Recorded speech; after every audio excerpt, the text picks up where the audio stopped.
दोस्तों स्वागत है आप सभी का आपके अपने YouTube चैनल इंग्लिशानियत पर। और आज की इस वीडियो में हम डिस्कस करने वाले हैं कमला दास के द्वारा लिखी गई एक बहुत ही खूबसूरत सी पोएम जिसका टाइटल है a hot noon in Malabar.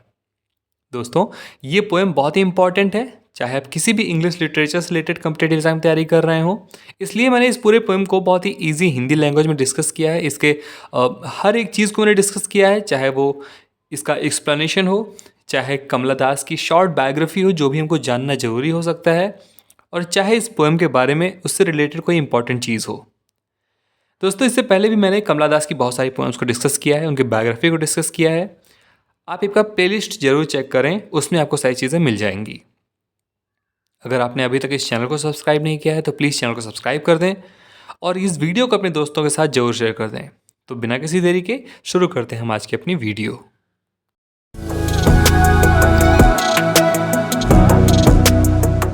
तो दोस्तों कमला दास, जिनको हम कमला सुरैया के नाम से भी जानते हैं, और इनका one time famous pen name था माधवी कुट्टी, यानी कि इनको हम कमला दास, कमला सुरैया और माधवी कुट्टी भी कहते हैं। कमला दास इनका मैरिड नेम था क्योंकि इनके हस्बैंड दास सरनेम के थे, ठीक है। ये एक इंडियन पोइट थी जिन्होंने इंग्लिश में भी लिखा और इंग्लिश के साथ साथ ये मलयालम में भी लिखती थी। इनका जन्म 31 मार्च 1934 को मालाबार डिस्ट्रिक्ट मद्रास प्रेसिडेंसी में हुआ था। ये ब्रिटिश इंडिया के समय का था, इसलिए मद्रास प्रेसिडेंसी था, जो कि इस समय थ्रिसुर डिस्ट्रिक्ट इंडिया केरला का हिस्सा है। इनके पेरेंट्स बालामी अम्मा इनकी मदर थीं और वी एम नायर इनके फादर थे। इनका देहांत 31 मई 2009 75 की एज में पुणे में हुआ था, पुणे जो कि महाराष्ट्र में है। इनका जॉनरा की बात करें तो पोइट्री लिखती थी, नॉवेल्स लिखती थी, शॉर्ट स्टोरीज लिखती थी और मेमोरीज लिखती थी। इनके कुछ नोटेबल वर्क्स हैं जैसे इंते कथा, नीरमथलम, पूथा कलम, my story, summer in Calcutta, the descendants. और अगर इनकी नोटेबल अवार्ड्स की बात करें तो इज़्ज़तकन पुरस्कारम और Vayalar award, Sahitya Akademi award, Asan world prize, Asian poetry prize और केंट अवार्ड्स, ये इनके कुछ फेमस अवार्ड्स रहे हैं। तो ये बात हो गई हमारे पोएट के बारे में। अब चलिए हम बात कर लेते हैं अपने इस पोएम के बारे में।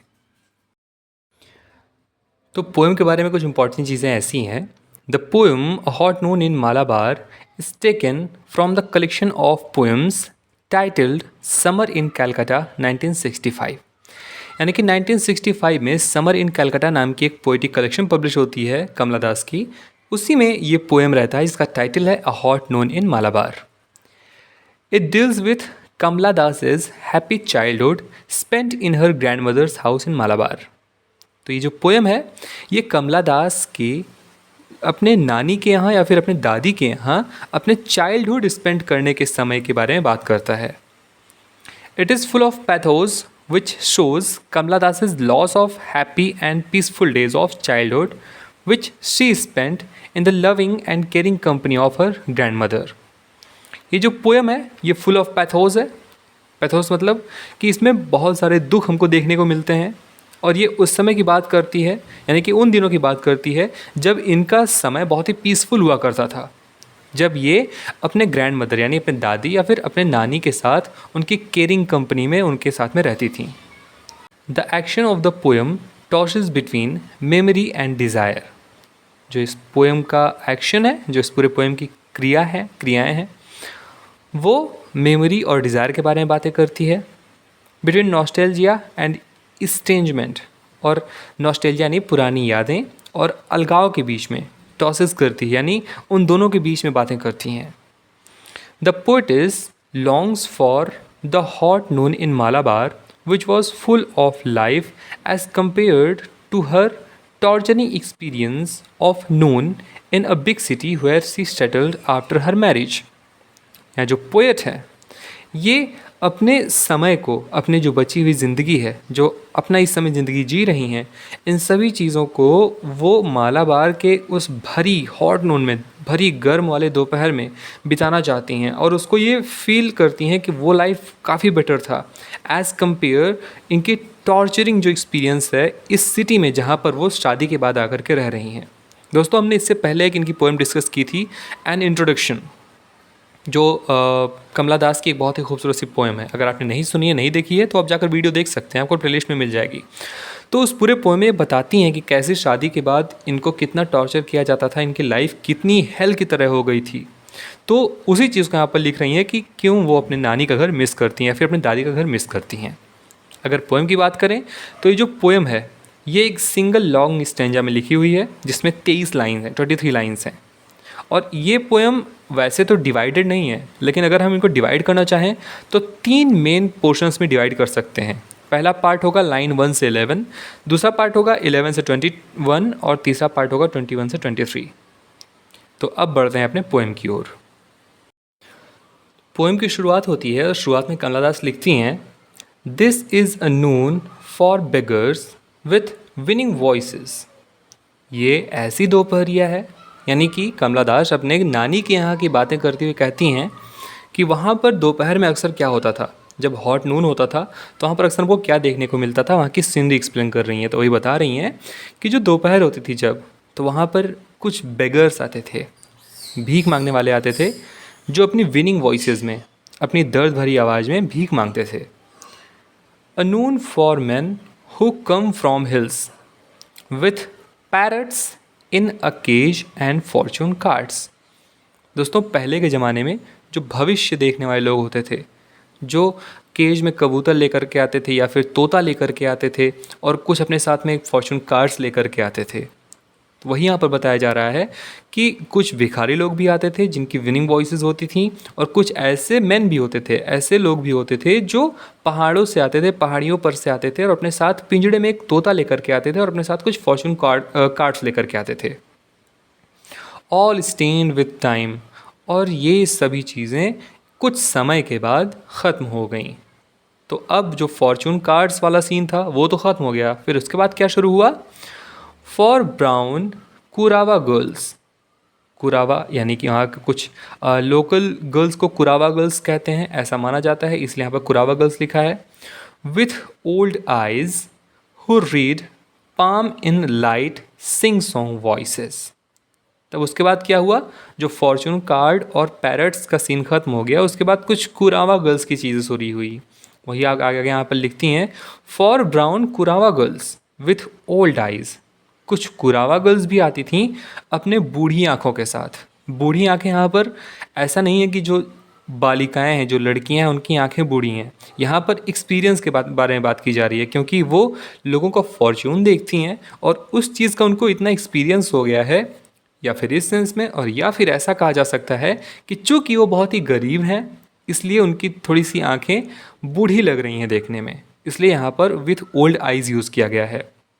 वो लड़कियाँ आती थीं who read palm in light sing song voices. Sing song voices यानी बहुत ही मधुर आवाज़ में लोगों के पाम, हथेलियाँ रीड करती थी, उनके फ्यूचर को पढ़ती थीं। For bangles seller who spread on the cool black floor those red and green and blue bangles. और कुछ बैंगल सेलर्स भी आती थीं। बैंगल सेलर्स यानी चूड़ी बेचने वाली, और जो अपनी चूड़ियों को किसी के भी घर में आकर के, अगर आप गांव में रहे हो बचपन से, तो अगर आपने देखा होगा जो चूड़ियाँ बेचने आती हैं वो क्या करती हैं, वो पूरे चूड़ियों को ज़मीन पर बिखरा देती हैं, और फिर आपके यहाँ भी जो भी फीमेल होंगी, चाहे वो आपकी मदर हो चाहे वो आपकी ग्रैंड मदर हो, उनको दिखाती हैं। तो वही चीज़ें यहाँ पर लिखी जा रही हैं कि जो बैंगल्स बेचती हैं वो अपने ग्रीन एंड ब्लू कलर के कलरफुल बैंगल्स को लाती हैं, और फ्लोर पर, जो कि काला ठंडा फ्लोर है, फर्श, क्योंकि ज़मीन हमेशा ठंडी होती है जो फर्श बना होता है गर्मियों में भी, इसलिए वो गर्मियों में भी उस ज़मीन पर आकर के अपने बैंगल्स को बिखरा देती हैं। और जो बैंगल्स है वो कैसे हैं, all covered with the dust of roads. और वो जो बैंगल्स है वो सड़कों की जो डस्ट हैं, धूल उड़ते हैं, उससे ढकी हुई थी। आगे लिखती हैं, रोड्स कैसे थे, माइल्स, खूब दूर तक रोड्स थे, कैसे, grows cracks on the heels. और उन रोड्स पर चलने की वजह से जो वो लेडी थी बैंगल्स बेचने वाली, उनके हील्स पर, उनके एड़ियों में क्रैक्स हो गए थे। So that when they clambered up our porch, जिसकी वजह से जब वो हमारे पोर्च पर, पोर्च यानी बाहर का एक हिस्सा होता है जिस पर आप ये कह सकते हैं कि बाहर का हिस्सा जहाँ पर कोई रोक टोक नहीं होता है, वहाँ पर कोई भी आ जा सकता है, तो वो पोर्च होता है। तो जब भी उनके हील्स में रोड पे चलने की वजह से क्रैक्स हो गए हैं गर्मियों में, और जैसे वो हमारे पोर्च में चढ़ती हैं, the noise was grating strange. तो जो पोर्च में चढ़ने की इनकी वॉइस है पैरों की, वो बहुत ही अजीब सी आवाज़ देती है। तो ये तो हो गया फर्स्ट पार्ट। अब हम अपने सेकंड पार्ट को शुरू करते हैं। सेकंड पार्ट यहाँ से शुरू होता है, क्योंकि हमने इससे बताया था कि फर्स्ट सेकंड थर्ड 3 पार्ट्स हैं, तो सेकंड पार्ट हमारा यहाँ से शुरू होता है। This is a Noon for strangers. तो अब तक वो वहाँ की चीज़ें बताई कैसी हुई, आगे वो बताती हैं। ये जो नून था, दोपहर था, वो ऐसे भी स्ट्रेंजर्स के लिए था, यानी कि कैसे और स्ट्रेंजर्स आते थे, who pass the windows drop and peer in their hot eyes brimming with the sun. जो क्या करते थे, पहाड़ियों से चढ़ के आते थे ऊपर, और द विंडो ड्रैप्स एंड पियर इन, और जो विंडोज़ थी, खिड़कियाँ थे, उससे अंदर झांकते थे। Their hot eyes brimming with the sun, और उनकी जो आँखें हैं वो सूर्य की रोशनी से तप रही होती थीं। Not seeing a thing in shadowy rooms and turn away and look so longingly at the brick ledge well. दोस्तों, आपने देखा होगा, कहीं आप धूप से किसी अंधेरे कमरे में जाइए तो आपको कुछ देर तक कोई चीज़ दिखती नहीं है, क्योंकि आपकी आंखों में वो धूप लगी हुई होती है। धूप लगी हुई का इन द सेंस क्या है, धूप लगी का मतलब है कि धूप से आपकी आंखें बाहर की चीज़ें देख करके ज़्यादा आदी हो चुकी होती हैं उस समय के लिए। जब आप अंदर आते हैं तो आपको उस शेडोई रूम में कुछ नहीं दिखता। तो यहाँ पर वही बताया जा रहा है कि जो स्ट्रेंजर्स कुछ ऐसे भी होते थे जो बाहर से पहाड़ियों से चढ़ करके आते थे, और उनकी आंखें धूप की वजह से एकदम जल रही होती थीं। अब वो जैसे ही आकर के खिड़कियों के अंदर झांकते थे तो उनको कुछ दिखता नहीं था। तो जब वो बहुत ही ध्यान से देखते थे, थोड़ी समय के बाद तब उनको थोड़ा बहुत दिखता था, तो उनको पानी की ज़रूरत होती थी। उसकी वजह से वो ब्रिक लेस्ड वेल को ढूंढते थे, यानी कि कुआं ढूंढते थे जिससे वो पानी पी सकें, यानी बहुत प्यासे होते थे। तो ऐसे ऐसे वहाँ पर सीन्स होती थी। आगे वो लिखती हैं, this is a Noon for strangers with mistrust in their eyes, dark, silent ones who rarely speak and at all। और ये ऐसे स्ट्रेंजर्स थे जो बात करने में बहुत ही संकोच करते थे। संकोच करने का क्या मतलब है, कोई भी अनजाना होगा, कहीं से भी कोई भी आता है तो बात करने में संकोच करता है, इसलिए वो डायरेक्टली कुछ नहीं बोलते थे। वो बहुत ही रेयरली बोलते थे। रेयरली मतलब बहुत ज़्यादा नहीं बोलते थे, बहुत ही शांत रहते थे। अगर किसी चीज़ की ज़रूरत हो तभी कुछ बोलते थे। आगे वो लिखती हैं, सो दैट, इसीलिए, when they speak their voices run wild like jungle voices. इसलिए क्योंकि जब वो कुछ बोलते थे, इतने थके होते थे, इनकी जो वॉइसेस होती थी, वॉइस यानी इनकी जो आवाज़ होती थी, वो इतनी ज़्यादा प्यासी होती थी, गले की वजह से इतनी ज़्यादा अजीब निकलती थी कि जब वो कुछ बोलते थे तो ऐसा लगता था कि कोई जंगली आदमी कुछ बोल रहा है। यस, हाँ, this is a Noon for wild man, wild thought, wild love. हाँ, यही जो गांव है, जो हमारा गांव है, मालाबार है, जो वहाँ पर जो दोपहरिया है, अनून, वो किसके लिए होता था, वाइल्ड मैन के लिए, वाइल्ड थॉट्स के लिए और वाइल्ड लव के लिए। तो यहाँ पर जो सेकंड पार्ट है पोएम का वो ख़त्म होता है। पोएम की थर्ड पार्ट यहाँ शुरू होती है। To be here far away is torture.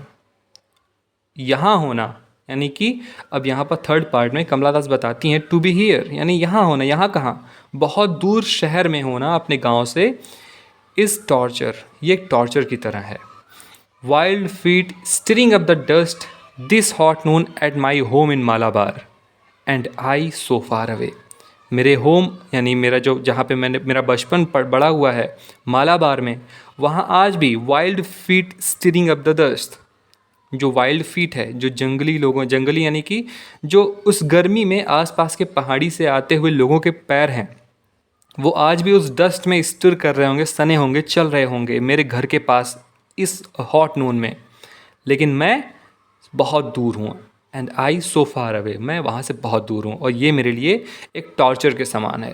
यानी यहाँ पर कमला दास अपने नानी या फिर अपनी दादी का जो घर है उसको बहुत ज़्यादा मिस कर रही हैं। तो दोस्तों यहाँ पे ख़त्म होती है हमारी आज की ये पोएम। आशा करता हूँ कि ये पोएम और ये वीडियो आपको अच्छे से समझ में आई होगी। अगर आपको कोई सजेशन देना है तो आप सजेशन यानी कमेंट बॉक्स में सजेस्ट कर सकते हैं हमको। मिलते हैं अगले वीडियो में एक नए से टॉपिक के साथ। तब तक के लिए अपना ख्याल रखिए। धन्यवाद।